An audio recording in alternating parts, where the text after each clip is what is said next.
So our agenda, we're following our same format. We'll start off with 20 minutes where we do an update on our latest statistics. We're going to bring you to the website and look at some new resources. And we have special guests today from St. Albert Sturgeon PCN sharing with us. So excited to have Neil and Duncan here with us today. And then we'll have a 25-minute open space for questions and discussion. So a reminder of how to use Annotate. So up at your View Options button, you will see the Annotate. Please do select that and then choose if you're using text or if you're using a stamp. So that's how you'll be able to interact with the Annotate screens. If that's not working for you, please don't hesitate again to use the chat feature as well. So let's start off. So coming today, top of mind, what are some of the questions that you have? And I just changed the feature, Sheena, so you cannot see the names of the annotators. So perfect, thank you. But I turned it off. So you can put your question in the chat or on your screen, and if you document on the screen, you'll see it should be anonymous. Perfect, thank you.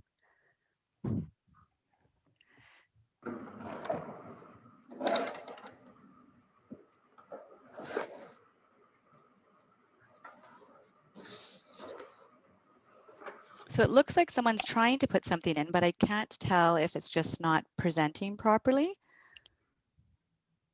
Let's see. And if you don't mind not being anonymous, you can always put your questions in the chat too.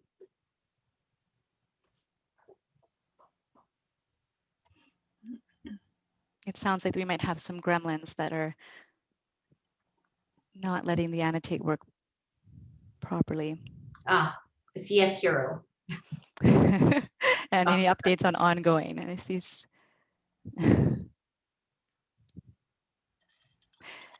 And you can also privately message either Barb or myself, and then we can say the questions out loud. A couple of different options here. Thanks for your patience, everyone, as you can see that this is still not, at least the screen when I'm looking at it, I can't see full sentences. It's like I'm playing the word game. Sheena, I see on my screen, not sure if you see it as well. Do you see people in the waiting room still? No. Oh, yeah. Mm-hmm. Okay, so I see it says the update on any ongoing Akiro issues. What happens with TELUS products when the new one?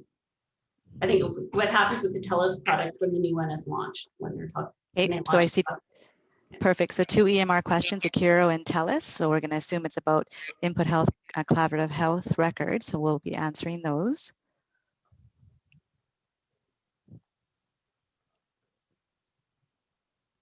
Okay. Okay. All right. I'm going to clear the annotate. All right. So let's start off with current progress. Where are we at? I see the other question in there, so we'll make sure we address the Covenant Health Hospice on CII CPAR. We'll make sure we come back to that. Thank you. So what is our current progress to date? So looking at primary care and specialty care and deployment by the zone, in total, when we look at our PCN affiliated clinics, this is a slide specific to the clinic deployment, we have a total of 148. So with the PCNs, it's 103. There's 1 nurse practitioner clinic and there's 44 specialty clinics. So looking at the slide, going from left to right, when you look at the north zone, that means there's 23 clinics that are live. In Central Zone, there are 20. In the South, there are 12. In Edmonton, 44. And Calgary, 49. So what does our adoption look like by PCN? So you will notice some of the statistics that we're sharing today will have different data dates. And the reason is we're trying to use the most recent information available to us. As you all know, we're getting this information from Alberta Health, and we're pulling it from different sources. So this is coming from the monthly PCN reports that you're all receiving, and it's data from up to January 31st. So if we look at the zones, what we can see that in the north zone, with the, what color shall we call that? Yellowy brown.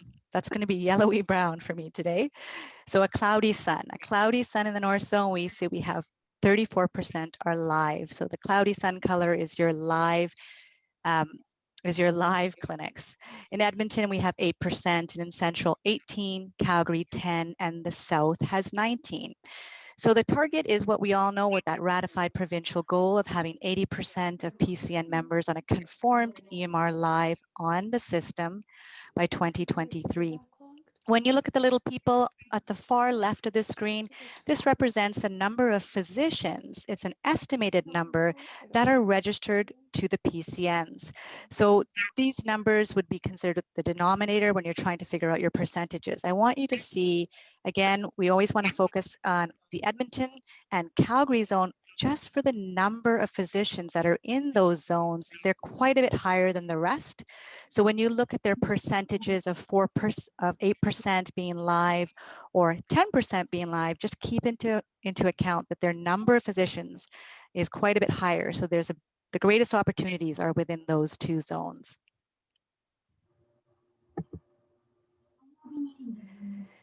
We know that benefits are being realized. We've been hearing lots of stories from our physicians and team members that are live on the system today.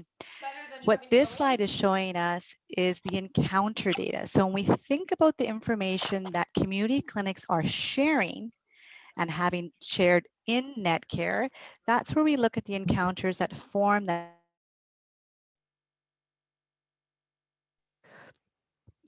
That's where we see the community encounter digest. So you can see that now, as of February, we're over 200,000 patients now have a community encounter digest in Netcare today. This is that relational continuity, informational continuity, that snapshot of their care. Over 200,000 patients now have it accessible to anyone who has access to Netcare on their care team. They'll be able to see that snapshot of the care they've received while they've been in the community clinics. Okay.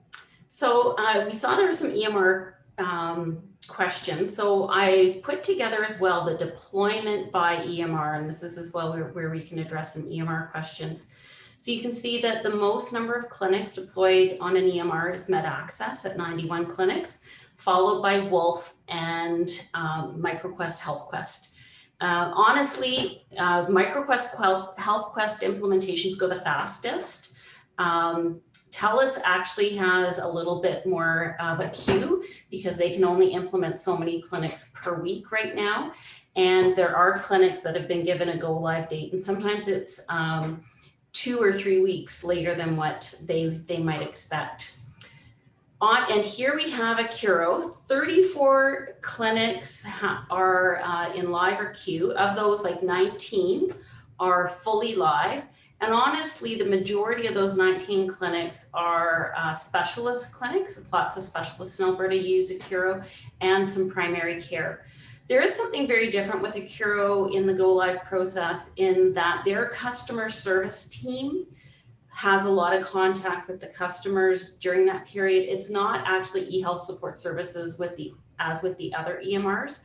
So it's a bit of a difference for the eHealth team, and they don't have visibility to any things that is happening during that onboarding phase between QHR and the clinic. QHR keeps it between themselves and their clients. So it is very different for the eHealth team. For PS Suite here, there are 6 clinics that are fully live, 6 in progress, and 6 that are confirmed.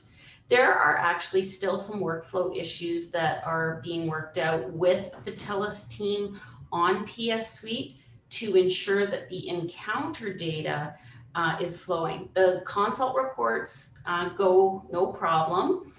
It might be a couple more clicks than what the consultants were using in the past when they were doing their consult reports, but consult reports are flowing to Netcare. Panels are flowing to the Central Patient Attachment Registry, but there are some issues with the encounters that eHealth Support Services is working out with TELUS and the PS Suite customers. So I saw that there was the question about a Curo. If you have anything more specific, you can put it in the chat, but we do have to say that it is different because QHR is holding that information between themselves and their clients during the onboarding phase. About Connect Care, just to mention too, because Alberta Health Services manages 16 primary care clinics that are either on or moving to Connect Care. And they will be connected to the Central Patient Attachment Registry to submit their panels. They will be ready to do those first clinics in April, and they have been consulting with the project team on some of those details. But Connect Care clinics, first it'll be those clinics far in the North Zone that are going first in April, and then the other clinics will go with their wave. And then there are a few clinics in Edmonton Zone that are already live in Connect Care, but haven't been implemented on CPAR, and the AHS team is doing some coordination to make that happen later on this year. So Connect Care clinics that are primary care, there's 16 of them, will go on to CPAR to submit their panels. There is another question there about Covenant Health, and we'll get to it in a little bit. Okay, yep, I see a question with a Curo and their panels uploading into NetCare. And thanks for the question, Courtney. There has been some inconsistency there. Thank you for mentioning that. And eHealth is still working with QHR on that. Unfortunately, it's taking way longer than we want on this project.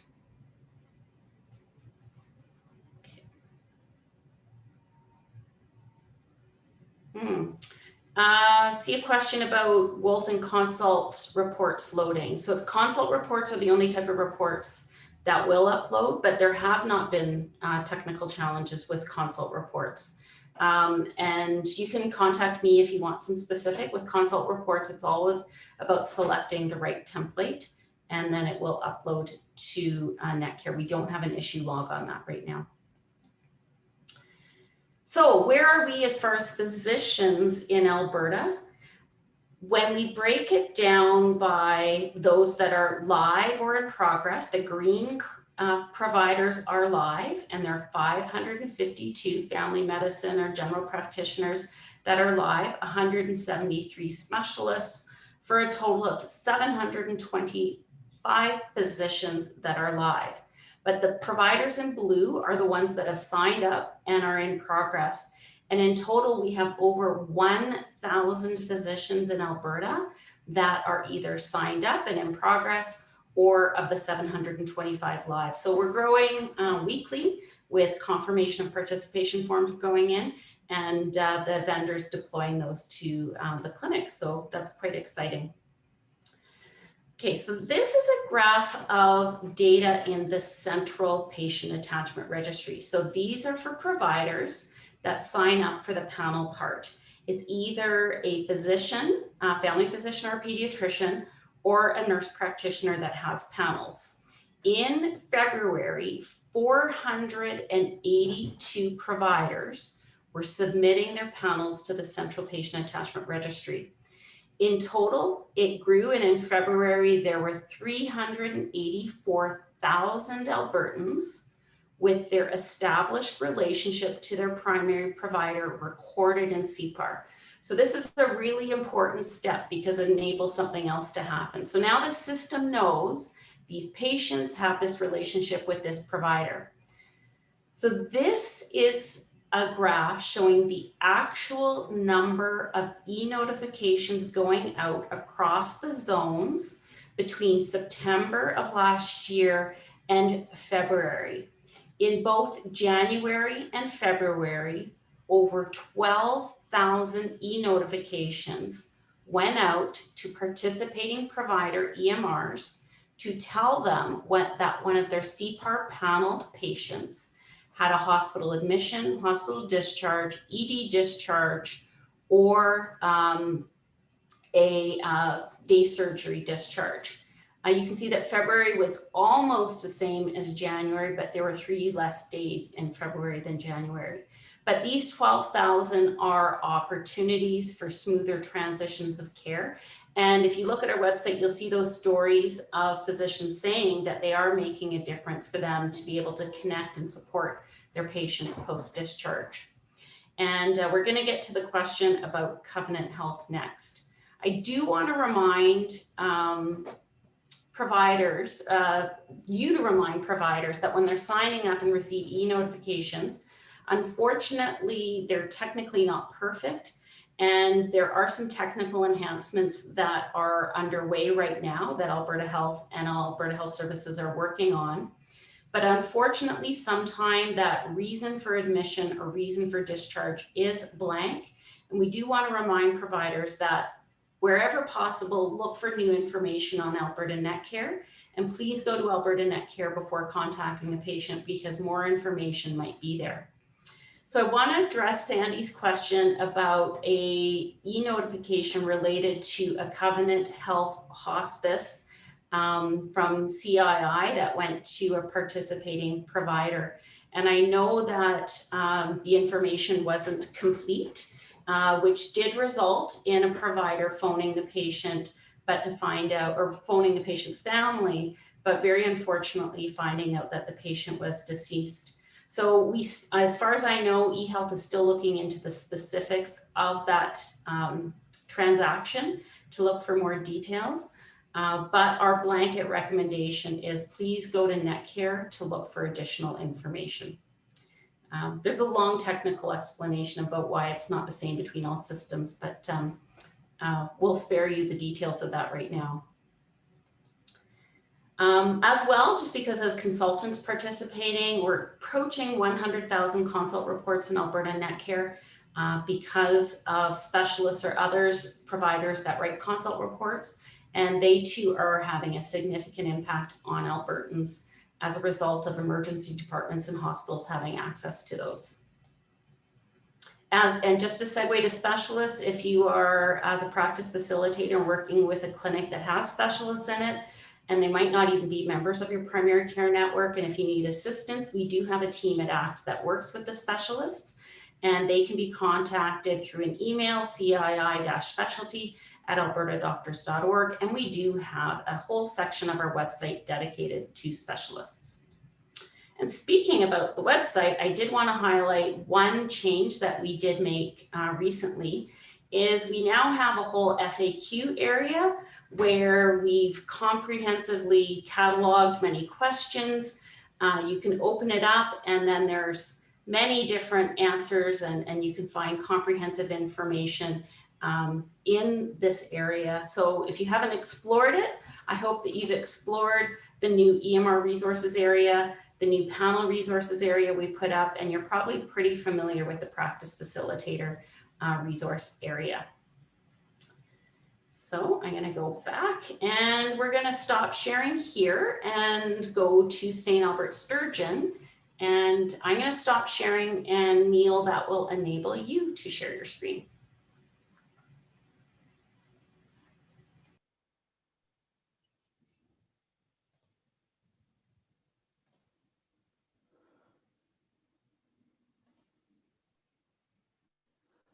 Okay, can everybody hear me? Yep, you're good.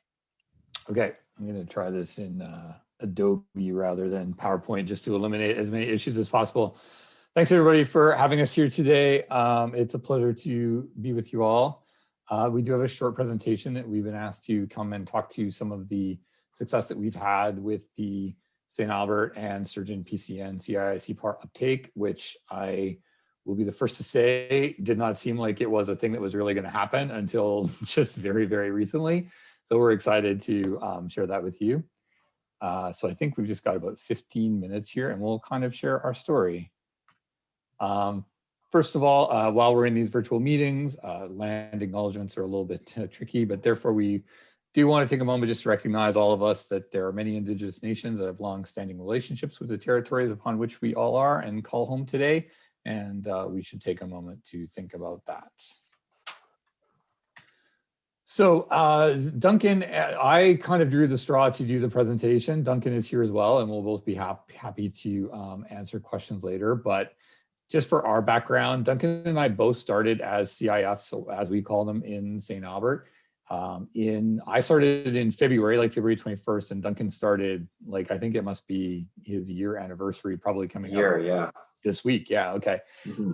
So we're pretty relatively new to all this, and when we came in, St. Albert Surgeon PCN had set their goal. We do have just over 70 physicians. I think we're actually maybe up to almost 75 now. And the goal that was presented to us at the beginning of the year was to increase the participation of physicians in CII CPAR by 50%. So meaning increase the number that we had by half again as much. That number at the beginning of the year, as far as we understood it, was 6. So I think our goal was to increase our number of CII CPAR participating physicians by 3, which was not all that amazing. But that being that as it may, and it really seemed like we kind of trucked along for most of the year, and I think like a lot of you heard a lot of the same things about CII CPAR when we would take it forward, which was, you know, a lot of questions and maybe a little bit of skepticism and so on. But I think we're really pretty pleased to report that right now we have 20 plus, I think it's almost 25 now, physicians in progress to get onto CII CPAR at various stages. So we've had this tremendous uptake, and really that has only been in the last couple of months. So from what we started with to where we are going to, we were pretty pleased with that progress. So the real question is how did we get here? And it was an idea, and it was a good one, but it wasn't really mine, and it wasn't really Duncan. So we'll have to give credit where credit is due. But on behalf of the whole PCN, really, I think when we reflected on it, we brought it down to 3 sort of key concepts. So the key elements that really created our TSN turning point for us was when the leadership really became engaged and active in this. Being able to sort of mine for compelling stories from trusted voices. And Duncan, I can't see any of the chats. So if there's anything going on in there, if you want to let me know, just in case if I'm going too fast, too slow. And then kind of what I maybe should have put in quotation marks or scare quotes there is sort of like quote unquote real support. So really getting down to addressing the needs of the clinicians that we were working with. So as far as engaged and active leadership goes, as I said, you know, the PCN did have a goal attached to CII CPAR, but even with the sort of not really super strong goal, I think we were definitely aware that we were targeting those early adopters at that point. So we weren't trying to get into, you know, huge numbers at that point, but we were knowing that that was going to be the trickle that would lead to the wave. But even by November 2020, we had very low uptake. But at that time, the board really got behind this by doing what I think were a couple of key things. So the first was they dedicated some unallocated funds that we had in the PCN from projects that were not going to utilize their full funding for the year towards, they rededicated those fundings towards CII CPAR, not just for next year, this year, next year, and the year after. So there's a consistent pool of funding that goes on for the next few years. The next thing they did was they brought in colleagues from Westview PCN. So they brought in the executive director and one of the physicians there to our board retreat. They had a session that all of our physician members were invited to and had actually quite good attendance. And they had those people explain and talk about CII CPAR and their experience with it and uptaking it and using it and really presenting it from that point of view. And then finally, we did identify within our PCN a physician champion for CII CPAR. So that's Dr. Barbara Fisher, who has become a very key resource for both Duncan and I, as I will talk about in a moment. So compelling stories. So one of the things that did come out of this was, I think like most PCN boards, we do have public members on our board. And one of our public members, I think, quite passionately in discussion, really shared their view of CII CPAR and really put forward this argument that, you know, the AMA has asked for this. You are members of the AMA. They've invested time and money in it. If you don't use it, why would they invest any further time and money in it? Or in fact, why would they consider doing things like this with you in the future? And that actually rang true with a lot of our physicians. And as that argument kind of got handed around through board notes, and you know, a lot of physicians said, you know, that really is true, right? Like we do need to kind of in good faith get on this. Of course, the argument that, you know, more was coming, that this was, you know, the base product, but, you know, new elements are consistently being added to it was one. But one of our physician members also shared a really powerful story or a metaphor about why you would do this. And so they talked about cleaning your garage versus tidying your kitchen. They said, if you look at your panel and panel cleanup as it has historically kind of been done, it's really like cleaning your garage. It's a task you do once a year, maybe every spring you get on it, maybe not even every once a year, but it's this huge task. Everything gets set aside. You're working on it consistently. It's a big lift to get it done.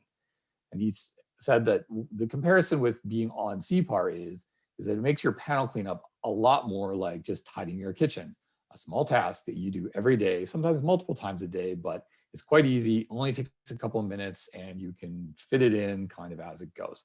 And honestly, I've used that discussion with a lot of our physicians and that example, and it seems to really resonate with them as, you know, sort of we're taking away this thing that always seems in the future, right? I know my panel is becoming messy. I know I'm gonna have to do something about it. I know we try to keep it clean on a day-to-day basis, but who knows? And they're kind of dreading that. And this sort of takes that away. And then of course, back to our physician champion, you know, having Dr. Fisher available to answer the questions that physicians often came to us with, you know, like what happens when an e-notification comes in? How many e-notifications am I gonna get a day? What do I have to do about them? And like things that we just really don't know, but we were able to direct to Dr. Fisher, and she was able to just have a conversation with any of the physicians and to say, like, this is literally how it works. So then finally, what I'm kind of calling real support, and this doesn't really translate super well here, but in fact, for some reason, the PDF has doubled it up. So that's not great.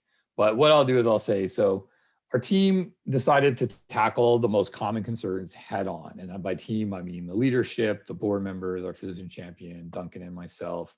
So first of all was PIA. So everybody's PIAs have been done at different times, you know, some within 2 years, some 5 years, some longer that I'm not really going to talk about how long since they had been done, but it was considered a big barrier.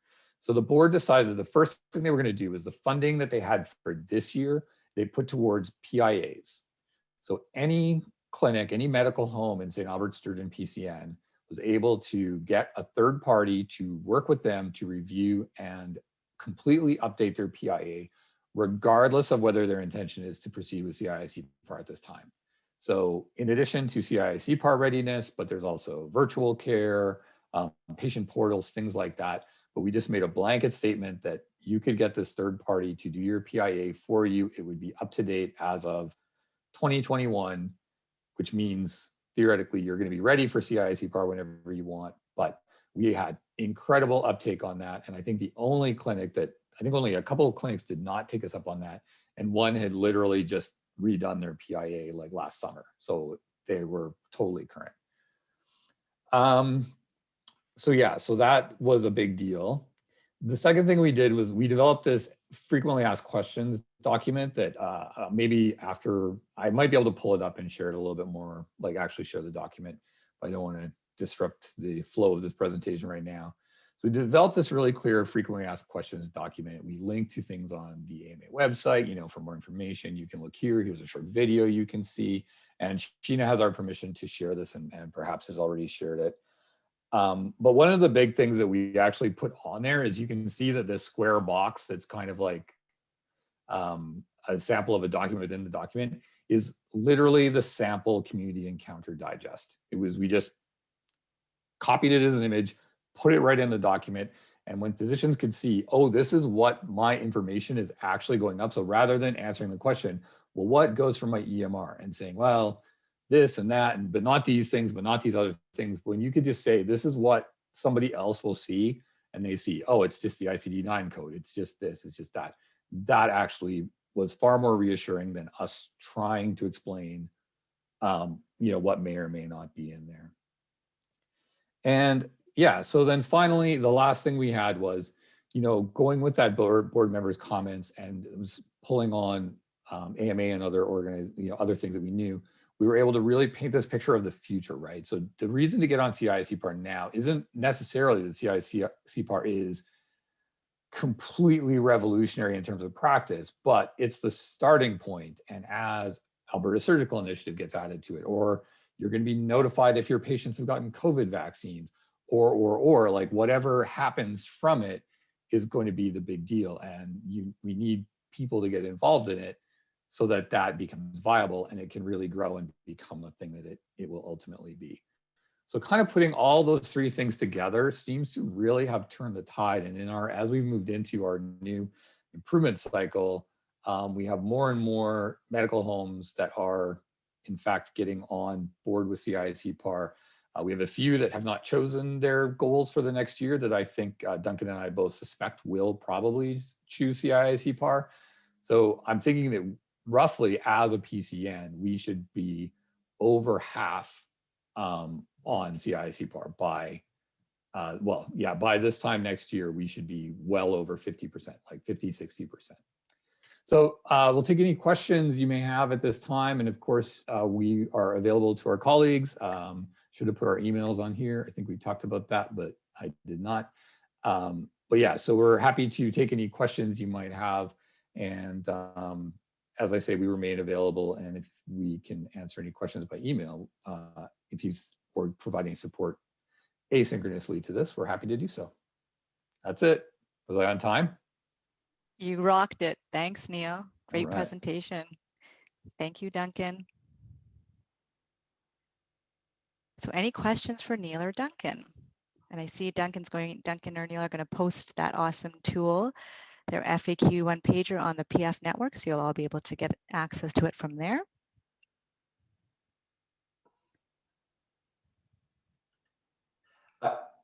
If I could just make a comment, Sheena. Of course. Neil mentioned it in his presentation, but definitely a highlight that I would reiterate again is a lot of physicians trying to get them to sign on is they're very worried about what information from my EMR is going up. So a lot of hesitation around that. So that FAQ document, oh, there we are. Can everyone see that? I hope. Yeah, that's good. This was super helpful. And then using the community encounter digest as an example, like Neil mentioned, was even more helpful to say, okay, this is exactly what's being pulled up. Your visit notes are not being pulled up. What you write about the client is not being pulled up. It's just this information, which in my experiences made physicians go, oh, okay, yeah, it's not too bad. I'll reiterate that that's a really important point, because when they notice that it's really just those drop-down fields or those discrete fields, not those notes, those fields that they write long notes in, it makes a big difference knowing that they can really control what gets submitted or not. And that's an important consideration. Good job. Neil, can I get you to scroll down and just Duncan or one of you you also identified what your role was and how you support them. And I think that played a big difference as well. So you talked about effort, you talked about how you would support. Yeah, so definitely that beginning pieces Neil and I are involved in with what is CII CPAR, that education piece, and then also us being comfortable with filling out the forms is a big piece as well. So working with the clinic managers and physicians as well to fill out those forms with them, holding their hand basically while doing it. That's big. Yeah, I think I tell all my clinic managers, and I think Duncan probably does the same, which is I say, if you get anything from CII CPAR that I'm not CC'd on, which normally we are as the PIFs, send it to me. But I tell them, anything you get from CII CPAR, do not worry about it until I tell you you need to worry about it, right? So that they aren't feeling like, oh, I got this email and it's got these instructions and it's got 6 documents attached or whatever. I mean, it's not quite that bad, but that those emails that come in, that they're not saying, oh, what do I have to do? I just say to them, you don't worry about it. I will contact you. And then we do the paperwork, follow up with them. and then very clearly, these are the forms. Here's what I need you to do. Either, we can go through it on Zoom with them. I wish we could do it in person. Of course we can't, but taking that sort of fear away, or that anxiety that they might have about seeing those things come in and being like, what do I need to do? If they all know, I don't need to worry about this until Neil or Duncan say, we're ready to deal with this. Now it's time to do it. Let's do it. That has been very helpful as well. I would really strongly encourage people to adopt that messaging.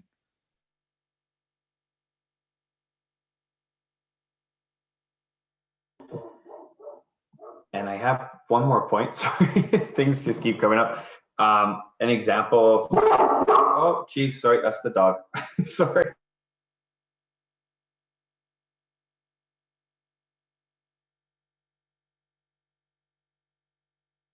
Duncan and I both have dog problems with our meetings together are often just dogs barking at things.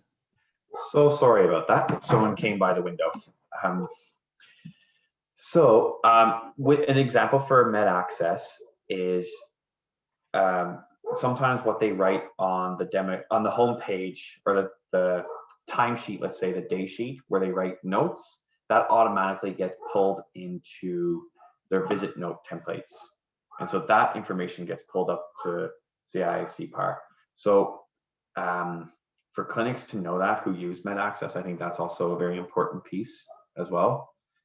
Just like the little intricacies around that, because I've had some physicians sign on and then they get confused because they're like, oh wow, I didn't write that. Why is that in the community encounter digest? Well, it's because you wrote it over here. So just understanding exactly the information that goes in and out. That's just a heads up for anyone that uses TELUS Med Access.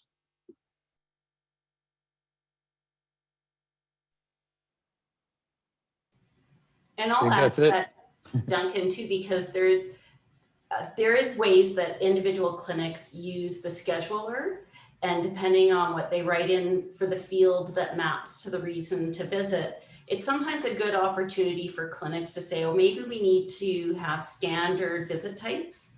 And then any extra information we write in a note box that doesn't map.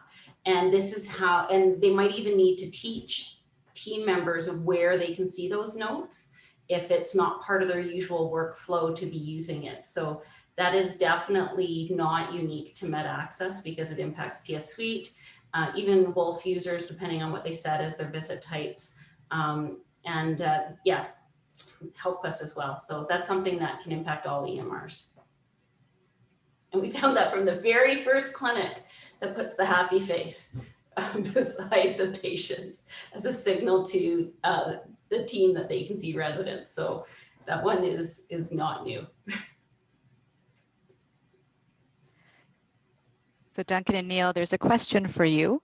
Can you see it in the chat? I'll just read it out loud. It says, hi, Neil and Duncan. Did any of the physicians move forward with masking information for some of their patients? They move forward with standard mapping by TELUS. The ones I have right now are only going with standard, I believe. The two that I have underway, actually, sorry, I shouldn't say that. I have 3 underway. 1 is HealthQuest and 2 are Accuro. So I think the Accuro ones I'm not worried about them right now. But I haven't had anybody take that up. So I think they're just standard. I don't think we have any famous people here in St. Albert. It's a great question. I'm wondering if anyone else on the chat, do you know of any clinics that have been using the EMR confidentiality flags or enabling any of those? Because we haven't been hearing anything as well. And when we did when the independent evaluation was done, that was also validated that those requests were not coming in.